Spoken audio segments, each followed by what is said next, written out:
Welcome to TRANSLOGIC, brought to you by Chevrolet. I'm Bradley Hausemeyer. A few episodes ago, we had the chance to check out some really great tech on some super hot cars. Instead of saying hot cars, just say supercars. A few episodes ago, we had the chance to check the tech on some high-end supercars. Problem is, not many people have the scratch to grab one of those. So, we decided to take a more practical approach. We're looking at two brand new models for 2011, the Nissan Juke and the Ford Fiesta. Both chock full of technology and both coming in around 20,000 bucks. All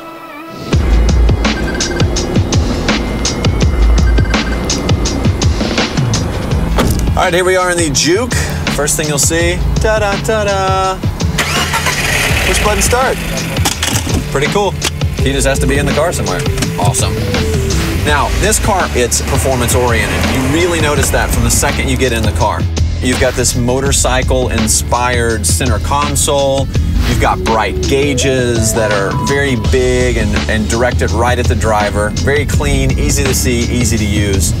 Now, some of the standard features of this car, you're not gonna have the push-button start, you're not gonna have the keyless entry, but you are gonna have the 1.6 liter direct injection turbo, standard. That's producing 188 horsepower and 177 pound-feet of torque, which goes, man, when that turbo kicks in, it's really got some cool pick up and go to it. Their all-wheel drive system is really smart. It's able to actually split power front to back on axles as well as left to right on the wheels. There's cars that are doing that out there right now, so that's not like amazing technology, but it is amazing that they're doing all that in a car that's costing fully loaded under $25,000. One of the cool features of this car is the icon. And the icon's got two different modes, a driving mode and a climate. If you hit drive mode, it instantly brings up a couple different options, normal, sport, and eco, the ways that you want to drive the car. If you go down to your eco mode, it actually kind of ranks how well you're driving. We've seen that in some of the other cars like the Leaf, the Prius, those kind of things that give you essentially a score as you're driving. You do notice a difference when you switch over to eco. The car gets a little bit more sluggish, it becomes a little bit less aggressive. But when you switch to sport, it's really fun. So one of the great features with this car as a 1.6, adding the turbo gives you not only great performance, but it gives you the same performance, Nissan claims, as a 2.5 liter engine. So you're getting great performance and great miles per gallon. So when you're looking at the fuel economy in this car, we're at 24 and 31 miles per gallon on the highway for a performance-oriented car. This is quite a good deal of an automobile.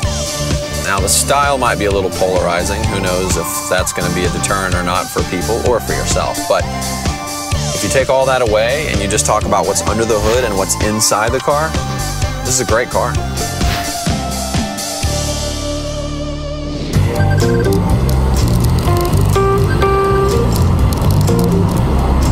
All right, so here we are in the Fiesta. The 1.6 liter engine in this car, bringing you 120 horsepower, is brought to you in part by the variable cam timing. That's part of the engine technology that they're using to have a small engine with great output. In fact, that's the main thing that Ford is really focusing this Fiesta on. 40 miles per gallon on the highway. So this car comes with a 5-speed manual, but for an extra $1,000, you can get the 6-speed automatic. It's a dual clutch gearbox, and that's awesome because that's the same kind of tech that you find in a Mitsubishi Evo or an M3.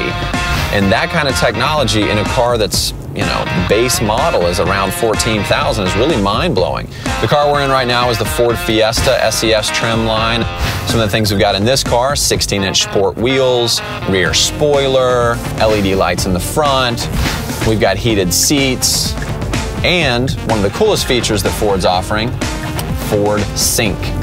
You can tell it what songs to play, playlists to play, and then you can also use their Ford Sync services, which utilizes your phone, calls up into the clouds and gathers information such as driving directions, you can find weather reports, you can find traffic reports. Find Britney Spears' house. I have 4 possible matching intersections. When you hear the one you want, press the voice button and say its number. So this car is chock full of technology. And it's great technology. And great technology shouldn't be difficult. It should be easy to use. And like driving this car, it is. It's easy to use. I mean, once you get in, it's a comfortable car. Now, granted, there's not a sat nav, which would be nice maybe to see a visualization of what you're actually hearing. The fact is, because you don't have some huge $3,000 sat nav screen, you're keeping the cost of the car still around $20,000. So there you go, the Juke and the Fiesta, two cars full of technology. This one a little bit more toward performance, and this one definitely more toward keeping you locked in and connected. Now, what both of these cars mean is that auto manufacturers are finally starting to take note that there's a new car buyer out there. Somebody who not only expects this kind of technology, but demands it. They also expect to see great fuel economy and a great price point. Right now, these two cars are leading the pack. For TRANSLOGIC, I'm Bradley Hasemeyer. We'll see you next week. That's it. Okay.